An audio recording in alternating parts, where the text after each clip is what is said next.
खाना खाकर पति पत्नी रात को सो गए। रात के 12 बजे पत्नी की नींद खुली तो देखी उसके पति जाग रहे हैं और करवट बदल रहे हैं। उसने पूछा, क्या बात है, अभी तक आप सोए नहीं? पति बोला, नींद नहीं आ रही है, तुम सो जाओ, अभी थोड़ी देर में नींद आ जाएगी। पति की बात सुनकर पत्नी सो गई। 2 बजे पत्नी को प्यास लगी, वह पानी पीने के लिए उठी, देखी तो उसके पति अभी भी जाग रहे थे।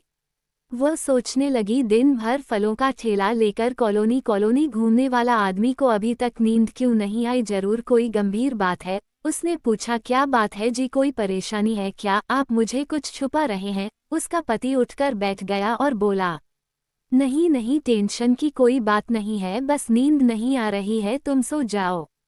पत्नी ने अपने पति का हाथ अपने सिर पर रख दिया, खाओ मेरी कसम की टेंशन वाली कोई बात नहीं है। जब पत्नी कसम दी तब उसने बताया कि पड़ोसी से जो पैसे हमने 1 साल के एग्रीमेंट पर लिए थे वह अब अपना पैसा मांग रहा है। अरे ऐसे कैसे पैसा मांग रहा है, वह तो 1 साल के एग्रीमेंट है, हम इतनी जल्दी पैसा नहीं दे सकते, अभी तो 3 महीने भी नहीं हुआ। पति बोल रहा था कि पैसा नहीं दोगे तो बहुत बुरा होगा। क्या करूं, ठेला बेचकर भी पैसे का इंतजाम नहीं हो पाएगा। पत्नी ने अपने पति का हाथ पकड़ा और घर से बाहर लेकर आई।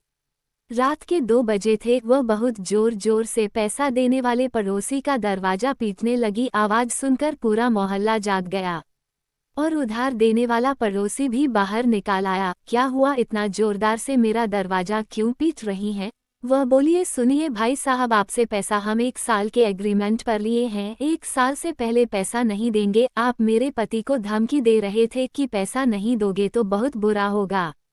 तो सुनिए, आपसे जो बन पड़ता है कर लीजिए, मैं भी देखती हूँ, कानून मेरे साथ है। उधार देने वाला पड़ोसी हक्का बक्का सा उसे देख रहा था। वह अपने पति का हाथ पकड़ी और अपने घर चली आई और बोली, अब आप सो जाइए, अब वह जागेगा। सुनिए जी, कभी कभी ना जैसे को तैसा जवाब देना पड़ता है। ऐसी होती है औरतें, जब बात अपने पति और बच्चों की हो तो किसी से भी लड़ जाती है। राजीव जोशी।